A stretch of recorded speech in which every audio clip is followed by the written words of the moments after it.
Welcome back to Tuesday's Thought, and I have my co-hosts here with me, Claudine, and today's actually Tuesday's Conversation. Yes, that's right. So go ahead, like, share, and subscribe, and come right back, and we'll get started.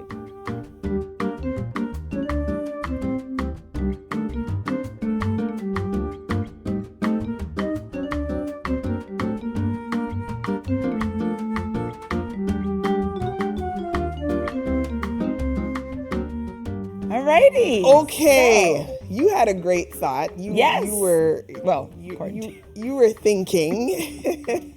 Your brain was yes, it was engaged. But it is, of course, Women's History Month. Correct. Yes. And so I appreciated the thought that you were sharing with me, having to do with two particular women in the scriptures. Mm-hmm.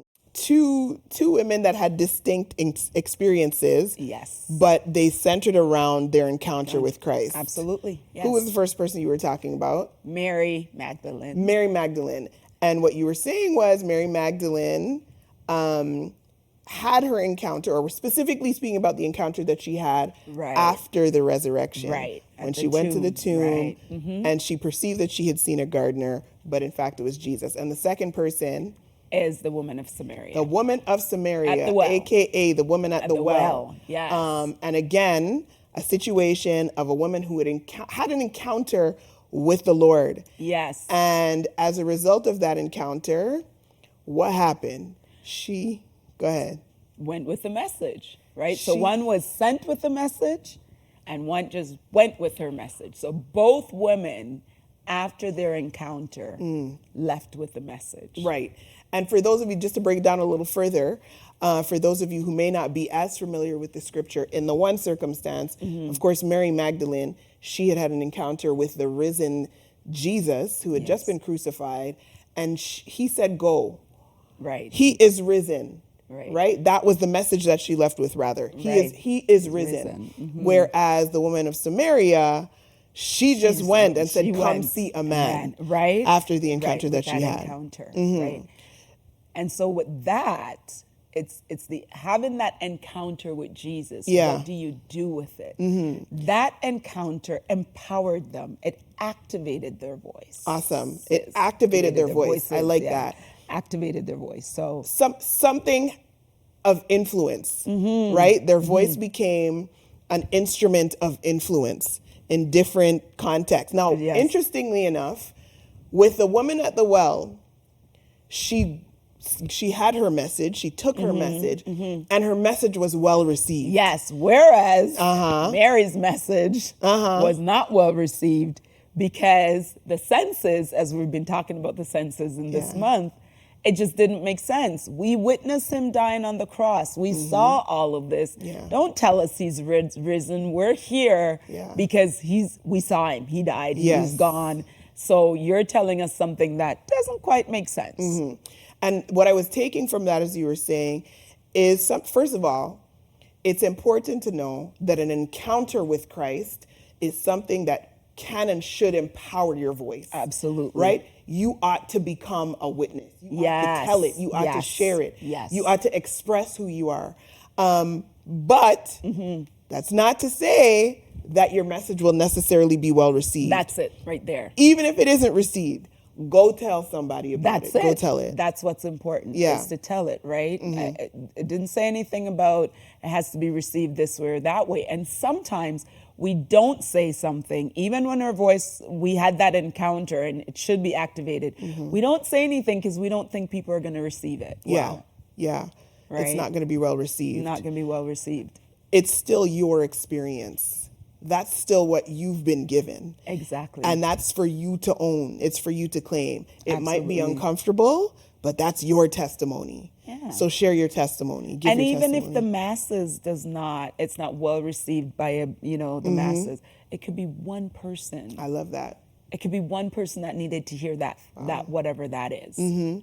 Your testimony can impact one person's life. Absolutely. And I heard that said often, that your testimony, the things that you go through, aren't necessarily for you.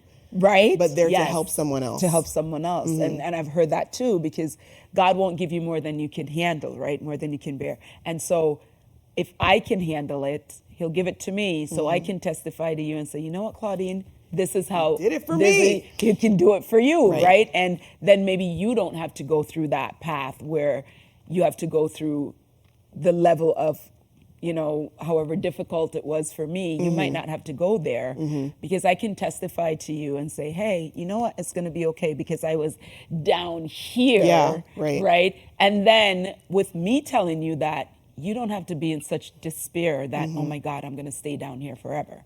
It's interesting that the women, going back for a second to the women of Samaria, and you're absolutely right. You don't have to stay sort of a base. But when she shared who she had this encounter with, it was with the men. It was the men who were responsive. And the response was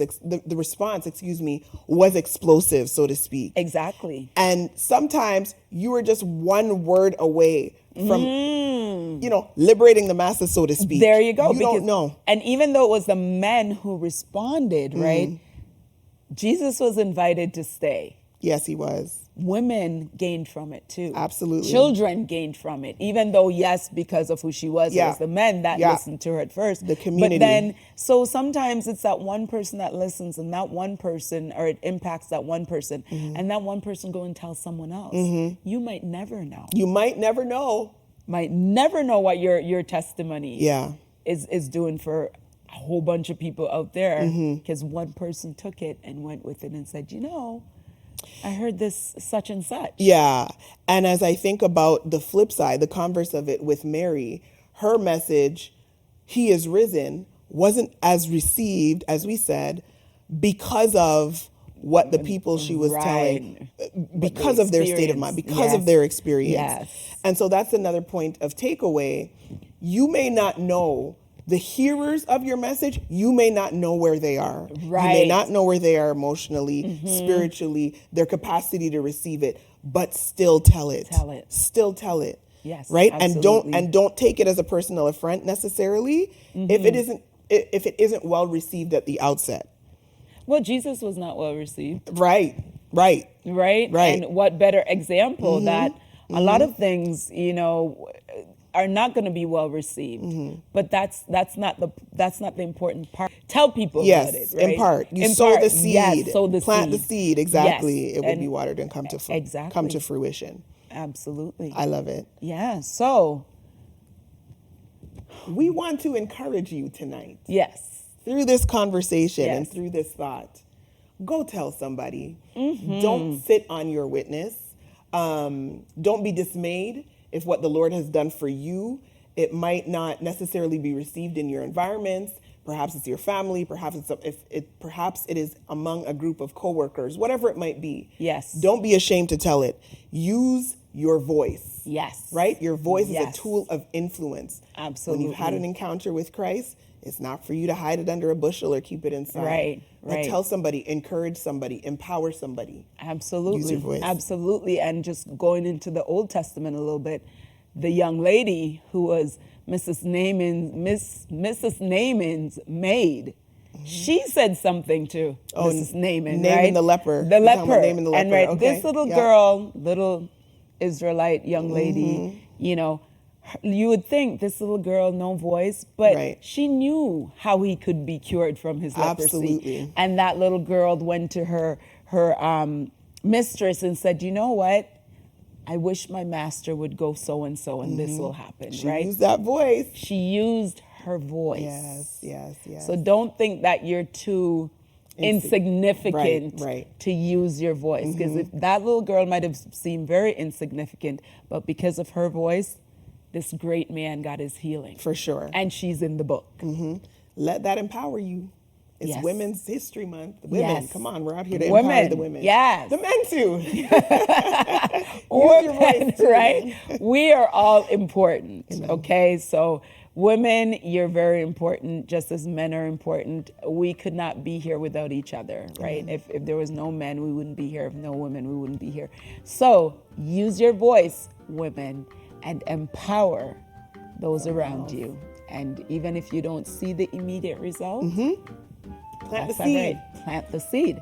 So God bless you, and we will see you next week when we do a recap of the messages that Pastor Brown has been preaching for the month of March. So, happy Women's History, I guess. Women's History Month. God bless you, and we'll see you next week.